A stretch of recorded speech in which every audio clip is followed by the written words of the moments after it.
Welcome to the Loud Whisper Reignite Your Voice podcast.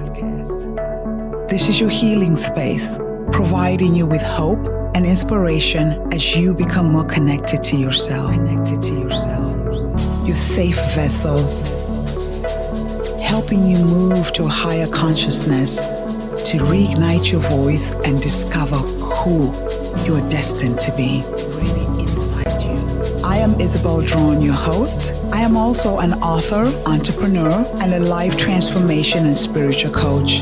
Most importantly, I am a perpetual student of life, just like you. So let's explore together. Claim what is already inside you. Welcome to the Loud Whisper Reignite Your Voice podcast. This is your healing space. I am your host, Isabel Draughon. Thank you so much for being here. This is your health and wellness podcast where we talk about everything humanity. I am honored that you're here. I'm honored that you're listening to this podcast. There's a gazillion podcasts out there. You could be listening to any one of them, but you have the Loud Whisper podcast on your list. If you are new to this podcast, please subscribe, share with your friends. This is a podcast that we talk about humanity. We talk about growth. We talk about eradicating limiting beliefs. We talk about wholeness, authentic self. It's really a podcast where we come together as a community to heal in all types of ways so that we can be the best version of who we were created to be. So thank you so much for being here. I am honored that you've taken the time to be here with me. Today, I am doing a solo episode. Yeah, I've been receiving a lot of messages for some of you talking about, you want me to do a solo episode. I haven't done a solo episode in a while. So here I am. I think a lot of people were wondering what wanted me to do a solo episode because I get to share, open my heart. And I do that with all my podcasts. I think just to be able to have the conversation with you guys, for you to see where I'm at, what I'm doing. And I appreciate that you'd really like to know where me as your host, I am, what I'm doing, where I'm at, and where we at with this podcast. So I'm not going to take too much of your time. I'm going to go ahead and jump right in and let you know what, excuse me, and let you know what I'm talking about today. Today we're talking about shame. Yes, we are talking about shame. I've been wanting to talk about shame for so many years. For the simple fact is because I lived it, yeah? It was embedded in my bones. It was something that I lived under that umbrella. It's something that I always used to joke and laugh and tell people, my name should have been Isabel. I'm ashamed of who I am. Drawn. Excuse me, something is in my mouth. I always used to joke all the time and say, my name should have been Isabel. I'm ashamed of who I am, Drawn. That's how much I was ashamed of my life, of my past, of my journey. And for whatever reason, for so long, I've always wanted to have this conversation on this topic, shame. But I think it was just never the right time. It's not anything that I really pushed because it was never the right time. And as we all know, God always creates this situations, and when it's the right time. For me, I just feel this is the right time for me to have this discussion about shame. So here is what I'm going to do. I'm going to tell you a little bit as to why I lived a life filled with shame and why I've always wanted to have this conversation. And I'll tell you a little bit a backstory about why, and then I'll kind of dive into why I personally feel, and I hope you guys can agree with me, that in totality, we need to eradicate this world that we've given so much power to, this world that has held a lot of us hostage. It has imprisoned us. It has made some of us not even show up authentically in our lives because we are ashamed of who we are. We are ashamed of our life experience. We're ashamed of our bodies. We're ashamed of everything that has to do with ourselves. So I'm going to dive in a little bit about that and then be able to close it out. But first, so let me tell you why shame. Why does that resonate so much with me? Why is it something that I felt deep in my soul that I need to discuss? Why did I feel like my name should have been Isabel? I'm ashamed of who I am, Drawn. So I want you to take this journey with me. Come with me and take a little bit of a journey. I'll just give you a snapshot as to why, just a little bit, so you can understand why I want to eradicate this whole idea of shame. For those of you that do not know, I have 3 children, 2 boys and a girl. Yes, I've been blessed with 3 amazing children, and my youngest just graduated high school. He did May the 17th, and the week before he had prom. So a girl here, let me tell you, I've been in all type of feelings. Oh, you. All of you moms out there know, even dads, right, who are raising your children, you know how that feels. I've been having all type of feels. Just this roller coaster of a journey. One minute I'm excited. The next minute I'm sad. Oh my God. Then I'm excited and I'm sad, but I'm all taking it in. I'm being graceful with it. I'm being really gentle with myself. But it has been a journey. It's been a journey because not only am I reflecting about my youngest leaving, going on to college, I started reflecting about my whole life, about from my first child, my second child, now my third one, and I'm filled with so much gratitude. I did some introspection and just to see where I'm at, how I'm feeling about the situation. And what I found out that kept on coming up a lot for me, and it kept on awakening in my spirit, coming in the forefront, is this word shame. I woke up one morning and this is the first thing that I just heard from my spirit. It said, the very thing that you are ashamed of is the very thing that has set you free. I'll say that again. It said, the very thing that you are ashamed of is the very thing that has set you free. And I was like, whoa, whoa, whoa, what is this all about? And as I sat down and just started to dig deep, I was like, psh, aha moment, right? And the reason why it said the very thing that I was ashamed of is the very thing that has set me free is because right now, if I can share with you, I feel a sense of freedom right now. I feel a sense of knowing. I feel a sense of belonging, not to anybody else, but to myself and to my God. I feel whole. I feel so whole within me. It's a different kind of feeling. I told my son, I said, you know what? This is a new chapter for you, but guys, no joke. This is a new chapter for me. I'm still trying to figure out how to navigate it, but it feels lighter. It feels free. It feels really authentic. It feels authentic deep down in my soul, and my heart is open. And I think that's what my spirit meant by saying the very thing that you are ashamed of is the very thing that has set you free.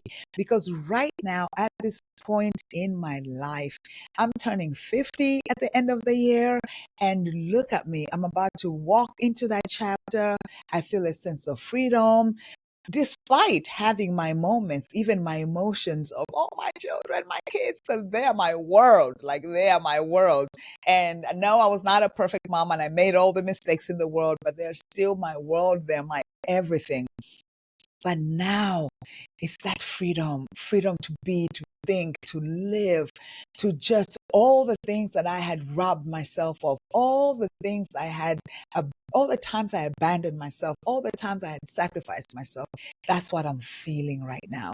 And I think, not that I think, I know that's what it meant by when it said the very thing you are ashamed of is the very thing that has set you free. It's given me freedom. So let's talk about it. Shame. Why is it saying the very thing that I was ashamed of? A little backstory for you, for those of you that don't know who I am, okay, where I'm from. Let me tell you, I'm an African girl. Love it, proud of it. My mom is Zambian, my dad is Tanzanian. My father sent me to the United States at the age of 19 to get an education, 8,000 miles away from home. By the time I was turning 20, I found myself in such a peculiar situation, not the best situation for me. I take accountability for it. I found myself in this situation that was not a good situation at all. It was not a great situation, and I was pregnant. So imagine this, picture this with me for a second. You are 19 years old. Your father sent you to get an education in the US of A, 8,000 miles away from home. I found myself in such an, like Jada Pinkett says, an entanglement. I found myself in an entanglement, not the best situation, and I became pregnant. About to become a mother, 8,000 miles away, who needed her own mother. I had to grow up fast. I had to grow up so fast. I didn't know what I was doing. I didn't know where I was going to go. I didn't know who I was going to run to. I didn't know who I was going to run from.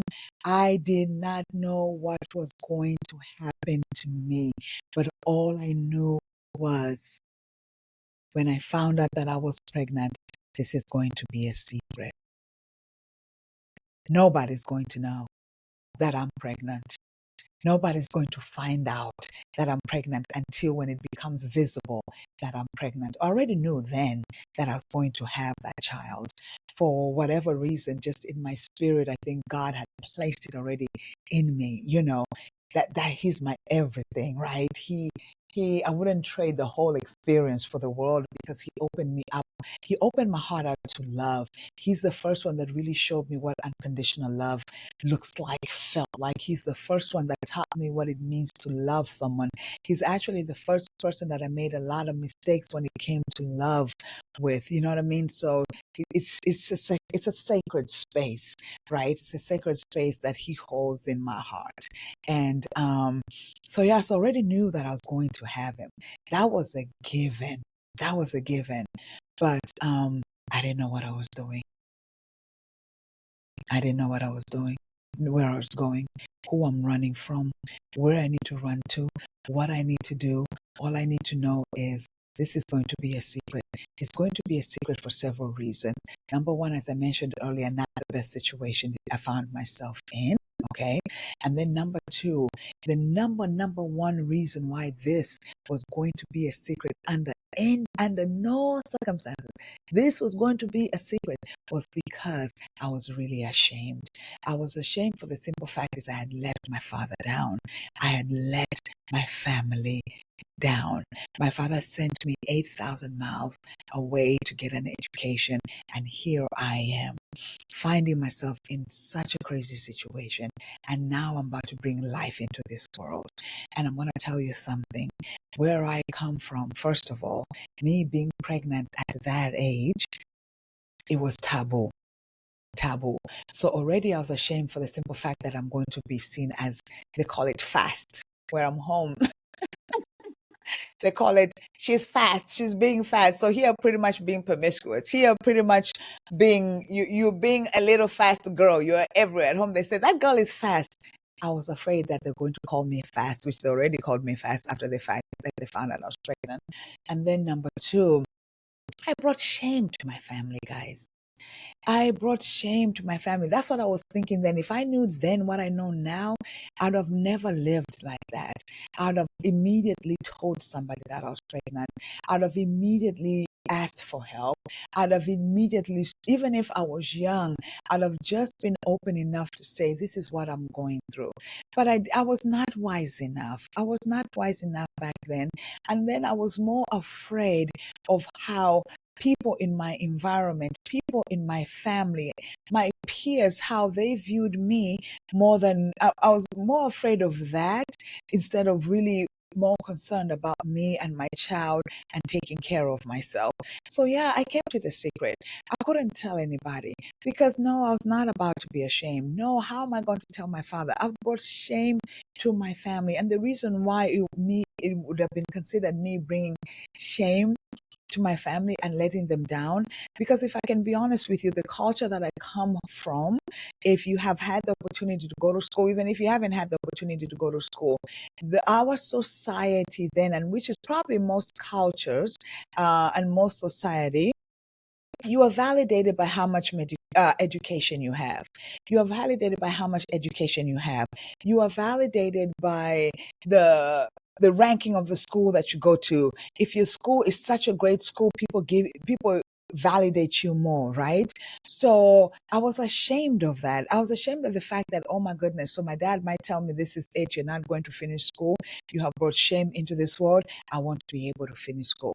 So all my peers, the chatter that I was hearing, even from the people that I thought were close to me, they were saying all these things about me because you know what? I had become an embarrassment. How dare you? Do you know that in our culture, where we come from, you have to finish your education, which is not a bad thing. Everybody wants to be able to finish their education. But it's the fact that I felt as though the value of your humanity was diminished if you didn't have an education. And my value was diminished because I became pregnant. My value was diminished because I was pregnant at the age of 19 and I'm about to have a child at the age of 20. My value was diminished because of even the situation that I was in when I became pregnant. So yes, I had to make it a secret. Yes, I had to hide it. I would look around and see all my peers, they continue living their lives, doing what they're doing, continuing their education. And here I am. Here I am, guys, about to have a baby, 8,000 miles away from home, about to become a mother who needed her own mother. Think about that for a second. Yeah. So I kept it a secret for a while because, you know, when you're that age, you get pregnant, your belly is still like fresh. So you're 3 months, nobody knows you're pregnant. I'm still partying, doing things. You know, people started noticing here and there further down as my belly grew. But before that, I think I was probably 3 months in. My father said, back then when he was still supporting me, he said, okay, I'm going to send you a ticket. This was before he even knew I was pregnant. This is when nobody knew that I was pregnant. He said, I'm going to send you a ticket to come home for the holidays. I said, good Lord. Okay. So he sends me a ticket to go home for the holidays. I still kept it a secret. Let me tell you, that holiday was one of my toughest holidays because at night I used to spit all the time, just the whole pregnancy experiences. I had to hide that. Lucky enough, I had my own room that I was sleeping in, you know. So at night it was okay. It was just the getting up and using the bathroom. But it was when I went to visit my friends, when I went to spend time with my friends. One of my friends, my sister friend, Nyange, I went and visited her. I went to her place. We're sleeping in the same bed. She didn't even know. When she would fall asleep, I would sneak and get all this toilet paper and put on my bed so I'm able to kind of spit and hide. That's how much I had to keep it a secret because I knew this. This is one thing that I knew. No matter what happens, I have to get back on that plane to get back to the US because I didn't know what was going to happen. I knew I wanted to finish my education. If I had told the people at home that I was pregnant, I don't know what would have happened. I would have stayed home, what they would have said. I was just not going through that. And honestly, I didn't want to face it. I didn't want to face that shame that I had inflicted on my family. I didn't want to face that shame. Anyway, fast forward. Moving forward, everybody started noticing that I was pregnant. Oh, Isabel, you're having a baby. I was so defensive that if somebody came to me and asked me if I was having a baby, I literally would go off on them. That's how immature I was. That's how much I was so ashamed of what I was experiencing back then. I carried it, guys, with pride. I carried it just covered it. Oh my goodness. Anyway, so months went by. And then eventually, of course, my belly became big. So everybody knew. Eventually, I had to pick up the phone and call my father. Eventually, I had to tell my father that I'm pregnant. You know the irony of it? My family that I was afraid of, my family that I was afraid to tell that I was pregnant because I'd inflicted all this shame. I had brought all this shame surrounding my family. Were my number one supporters. Number one supporters. Between my brothers here. When I spoke to my dad, I thought my dad would have lost it. My father didn't even lose it. He didn't lose it. Did not lose it. In fact, he was very supportive. My father was very supportive to the point where after I had my child, I think I took him at the age of 3. No. Yeah, after about a year, I took him home so that my mom could take care of him. So I can get back. My dad said, you can get back and finish school. My family was so supportive. How blessed was I? But this whole time I was still ashamed. It never changed though. Even in the fact that they were so supportive, it was this umbrella. It was this thing of living under this umbrella, being encompassed in this thing of where I come from, girl, what are you doing? My peers, they chatter, talking about me. I felt not good enough. I felt small. Every time I turned around and my peers, they're continuing with their education. They're doing this. They're doing all these amazing things. And I was like, oh my goodness, that dream that I had, that I'm going to get all this education. And I would envision this big mirror looking on the outside and, yeah, being a boss and all this stuff. I'm like, that's not going to happen for me. That's not going to happen. But the thing about it, the shame was just not the fact that I felt ashamed. I was also treated that way around some of my peers. I was also made to feel like I was not competent enough. I was also made to feel like you can't be a part of this group, as if it was not a no thing. I never belonged anywhere anyway. You can't be a part of this group. You can't, you know what I mean? Like it was always Bella, the one who had a child, Bella who this. But that shame, guys, it encompassed me. And then what added to the shame was the relationship that I was in. It was not the best relationship. That situation added the shame to it. So it was just basically just constantly living my life like, man, I had a child at a young age. What am I going to do? What am I going to do? But I was so blessed because my community, despite people talking about me, despite people making me feel small, they rallied. They really did. They helped me out. But my family was the one that showed up. My brothers really showed up for me. They showed up for me and really helped me. My dad showed up. My mom, bless her soul, may she rest in peace. She showed up and they helped me out. They really did. So anyway, moving fast forward, just like with anything, it's not like I dropped even if I was supported. I never dropped that shame. I kept on moving with life because guess what? As I'm taking care of a child, as I'm nursing a child, as I'm doing whatever it took to take care of the child in America, all my peers are moving forward. They're getting more education. They're getting better positions.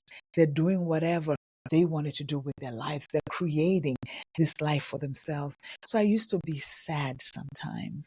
And I used to want to hide. I used to want to just be in a cocoon and just be by myself, because when I went out there and then when I heard some of the things that they would say about me, it would just break my little heart. And I was like, well, yeah, I don't belong. I don't belong with these people. They're gone. They're far away now. And I remember one time, guys, so vividly. I remember this. I will never forget this. So this friend of mine, Juliana, one time we were having a conversation. And I don't know if she was at my house after I had one of my kids or it was a baby shower. Either way, it doesn't matter. We were having a conversation and I was expressing to her how I felt, oh, you guys, you're doing this, you're doing that. Me, I've just been having kids and doing this and I'm so behind. Sometimes I don't feel good enough. Sometimes I don't feel like I'm competent enough. I don't think that I'll get to where I need to go in life, because then now my job is to take care of children. And not that I was sad about it, because I loved my children and I love my children. I took pride. I took pride in raising my children. I was not perfect, but I took pride in raising my children. And Juliana told me, this is what Juliana told me, and she doesn't understand how much she helped me. She doesn't understand when she told me, when she shared these words with me, how much she started breaking off that shame off of me. She said to me, and I'll say it exactly how she said to me. She said to me in my language, which is Swahili, because we were having the conversation, and I think she could sense by what I was saying that I felt really small. I didn't feel good enough. I didn't feel good about myself because I felt like I'd taken myself 20 steps back just by having children, having a child at a very young age. She looked at me and she said, Bella, people in my community call me Bella. She said, Bella, kutangulia sio kufika. I said, what? I'll interpret this for you. I hope I interpret it right because they're going to come for me. That's not exactly what it means. I'm just going to say it how I understand it. She said, Bella, kutangulia sio kufika. And what she meant by that is just because these people are ahead of you, that doesn't mean they're reaching the destination. Just because these people are ahead of you, that doesn't mean they will arrive at the destination. When I tell you she freed me, when I tell you she started chipping away that shame off of me, I tell her all the time, you don't even understand. Because now I started to look at life from a different perspective. Now I started to see like, you can still do something with your life. Just because these people are ahead of you, they're all finishing their education, that doesn't mean that you're behind. That doesn't mean that you're not going to arrive.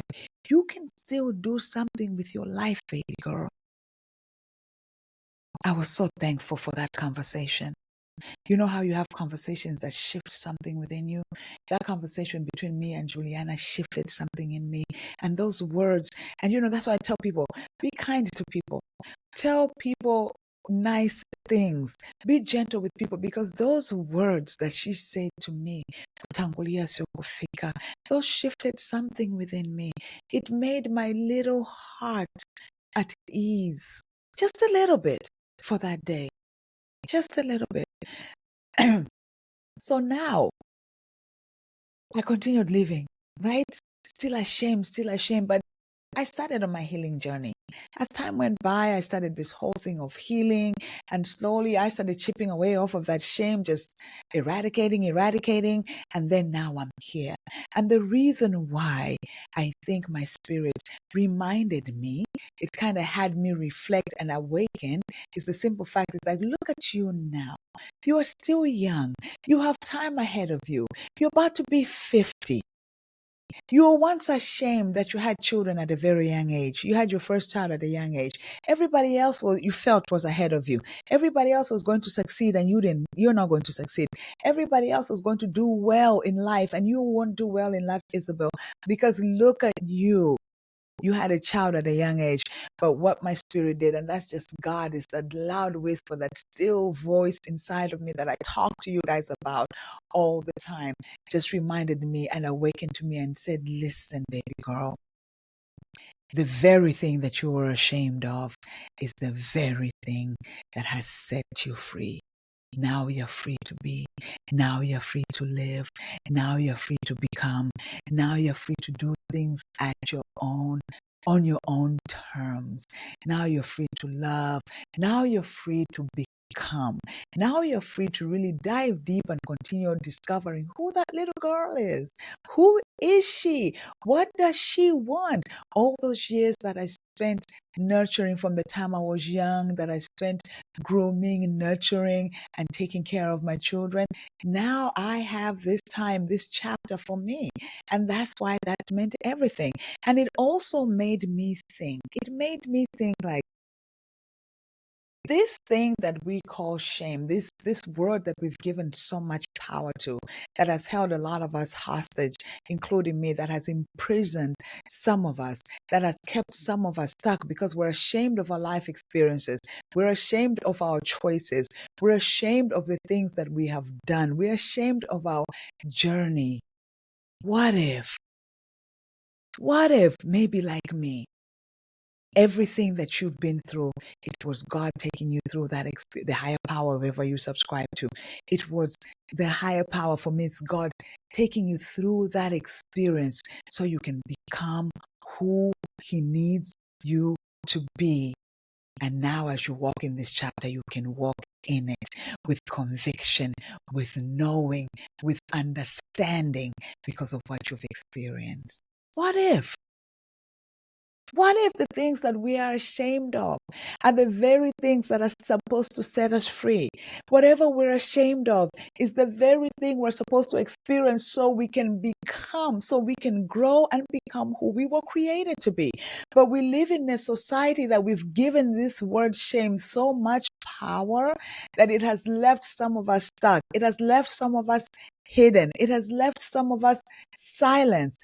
As women, we're ashamed of everything. We're ashamed of our bodies. We're ashamed of our voices. We're ashamed of what we look like. We're even ashamed of our natural state of being. We're ashamed that we're going through menopause. We're ashamed of that. We don't want to talk about that because, we're ashamed of that. Why? Why are we so ashamed of our own humanity? When you really sit and think about it, the way we've given so much power to this word shame, it means that we are ashamed of our own humanity. We are ashamed of who we were created to be. We are ashamed of our own being. I want us to eradicate, to release the power that we've given shame. Because me, I lived it. It's not a good feeling. It's not a good feeling. It's really not a good feeling because you feel less than. Because of what society deems successful, because of what society deems that is the right way, because of your life experiences, because it doesn't look the same as everyone else. Can you imagine if I didn't have my child at 19? Where would I be today? First of all, I wouldn't even have that precious baby. Would I be me? Would I be those experiences? If I didn't go through that experience, would I be able to sit here and talk to women and help and guide them on their healing journey and empower women to heal and empower women to amplify their voices? Would I have the capability to be able to do that? Let's be 100. Probably not. Probably not.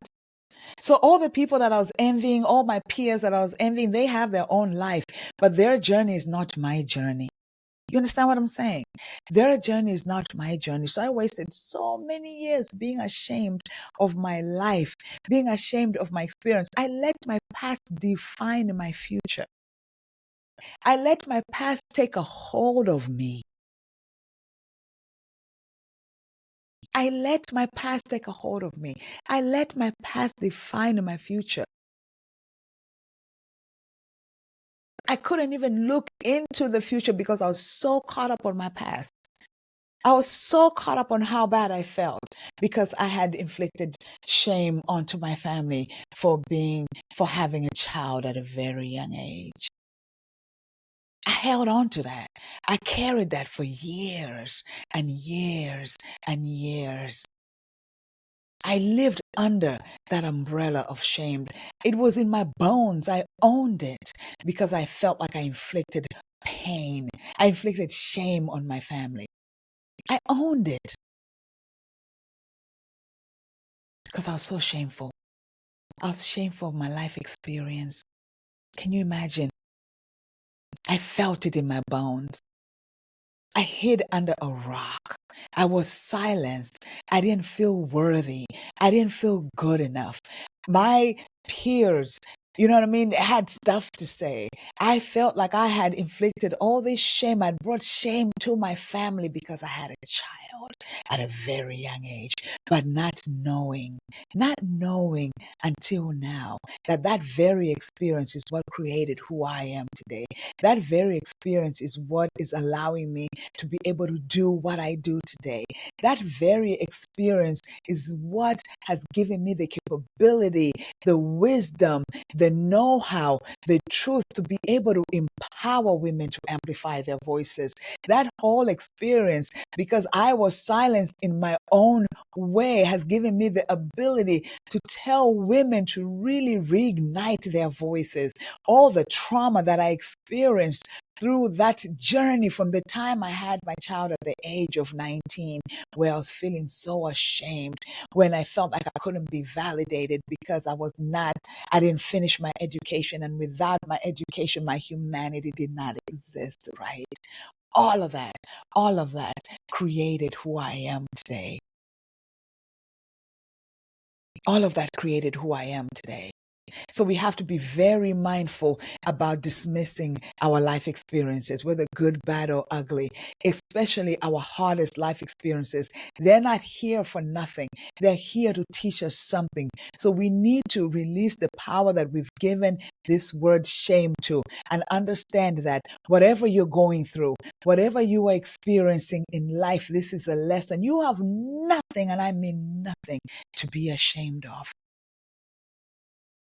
to be ashamed of. If I knew then what I know now, I'd have really embraced and sat down and understood those life experiences, no matter how tough or how hard they were, because I had to grow up so fast. I would have started reflecting and doing a lot of introspection in regards to that journey back then, instead of running away from it and being ashamed of it because of what the world told me I was, because I had a child at the age of 19. But what they did not know, that was God's way of preparing me for who I am now, today, and what I do in the world and what I can bring to the world. I don't have to get a book in order to create a story for me to share or to help and guide people. No, I've lived this, I've experienced it, and God had me go through that. So let me tell you something. Stop being ashamed of your life experiences, no matter how bad they are. Those are lessons. God put you through that experience to teach you, to give you wisdom, so that He can utilize all that you have learned through that experience. So you can utilize all that in His kingdom. So you could utilize all that heartache, all that pain, all that uncertainty, all that not knowing, all that shame, all that self-doubt that you experience, all that you have experienced is just taking you to the place of becoming. But the only way you'll be able to tap into that is that you're going to have to let go of being ashamed of your last experiences. You're going to have to let go of having your past take control of your future. You're going to have to let go and understanding that that was a phase in your life. That phase does not interpret your phase now. That was the past. Own it. Carry it. Even if you are at your worst, own it. It is yours because it was there to teach you. It was there to teach you, just like me. The very thing that I was ashamed of is the very thing that has given me freedom today. Now I'm free to be. I am free to be. I am free now after all those life experiences to be able to go out here in this world and empower women and amplify women's voices and show women how to heal and guide women on their healing journey because of those life experiences. And by God, I wish I knew then not to live in shame because of those experiences, because of what the world defined what success was, because what the world defined what good, bad, or ugly was. But these are the lessons that we learned. So even me not embracing it then, it's a lesson for me now. So I just want to share with all of you, stop being ashamed. Women, we need to eradicate shame. We need to eradicate how we are feeling, shameful of our thoughts, shameful of how we are feeling, shameful of our bodies, shameful of, we're ashamed of everything, and it has to stop. We have to stop being apologetic for being human. We're humans. We're not robots. We are humans. There is nothing to be ashamed of, but everything to be grateful for. So brush your shoulders off. No matter how bad the situation, talk to somebody about it. Do not carry that shame with you. It's society that's telling you to carry that shame with you. It's society that's telling you to own that shame. It's society that's telling you that that shame should live in your bones like it did in my bones. It's society telling you that.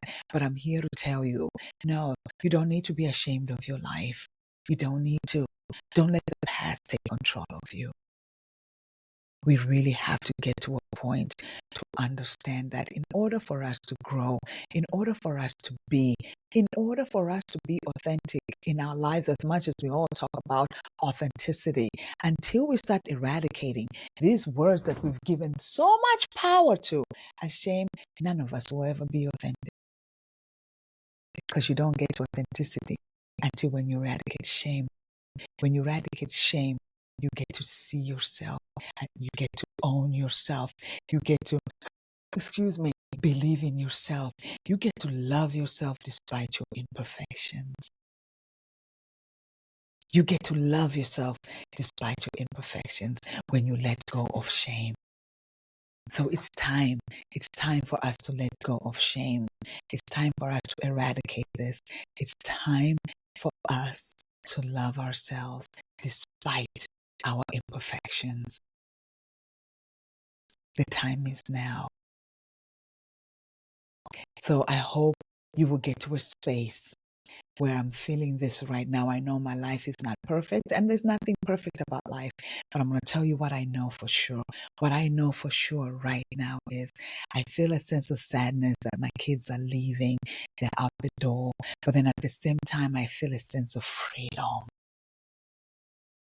The caged bird has been released. The caged bird has been released. And I wish that for you. As you navigate your day, as you navigate your month, as you navigate your year. But for me, this bird is ready to fly. I am ready to fly no matter what it looks like. I'm ready to fall. I'm ready to make mistakes. I'm ready to continue learning. I am ready to live my life shameful. I am ready to live my life unapologetically. I'm ready to live my life where I don't have to explain myself to anybody but my children and my family. That's it. That's it, people. And I hope that for you. It's time for us to get to the knowing of who we are, who we were created to be. And it's time for us to drop all these labels that society has made us women carry for all these years. All our journeys are different. Your journey is different from mine. Your path is different. So embrace it. Embrace your life. Embrace your journey. Okay? And you take good care of yourself. Again, thank you so much for joining me. This is the Loud Whisper. It's your healing space. Take great care.